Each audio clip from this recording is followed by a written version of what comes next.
Hi, I'm Bill O'Reilly. Thank you for watching us tonight. Tony Snow, public policy and attacks against him. That is the subject of this evening's Talking Points memo. Over the weekend, we eulogized Tony Snow in a personal way. I hope you saw our broadcast because I believe we painted a very accurate picture of a great man. Tonight, we'll get into policy, the things that Tony believed in, and the challenges he faced going public with those beliefs. Hours after Tony died early Saturday morning, the Associated Press published an obituary of him.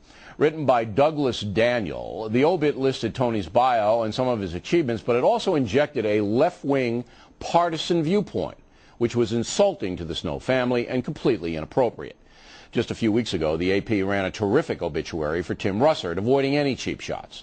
But Daniel could not do that for Tony Snow, as he wrote, quote, "With a quick from-the-lip repartee, broadcaster's good looks, and a relentlessly bright outlook, if not always a command of the facts, he became a popular figure around the country to the delight of his White House bosses."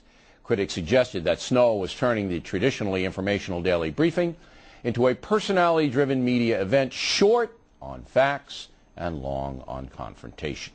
Now, if you want to criticize Tony's White House career, do it after he's buried, okay, Associated Press? Your opinion of his job performance doesn't belong in an obituary. It was an insult to Tony's family and demonstrates once and for all the AP is no longer a news service. It has become a liberal clearinghouse. The fault lies with AP boss Tom Curley, who should be ashamed but is not. Today, Curley says he stands by the AP story. Well, not exactly stands by. We invited Curley on the program, but he's hiding under his desk. Now, we posted the entire AP article on BillO'Reilly.com and also posted Curley's email address. Tony Snow would have laughed it off, but I can't. However, I ask you to be respectful if you do contact Mr. Curley because you are doing it on Tony's behalf. Now, most of the other media was respectful to Tony and his family, with the exception of the Los Angeles Times. As you may know, that newspaper is in desperate economic trouble, and on its website, it allowed loons to post vile things about Tony Snow.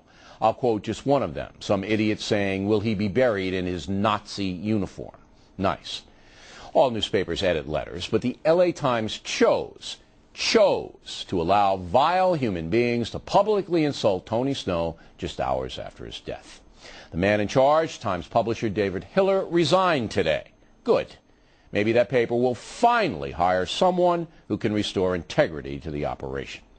One bit of good news, finally, Arianna Huffington has wised up and scrubbed the smears against Tony from her website.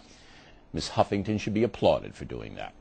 But on the awful Daily Kos, it is hate, as usual. Again, Tony would have overlooked all this. That's just the kind of guy he was. But I can't. And that's a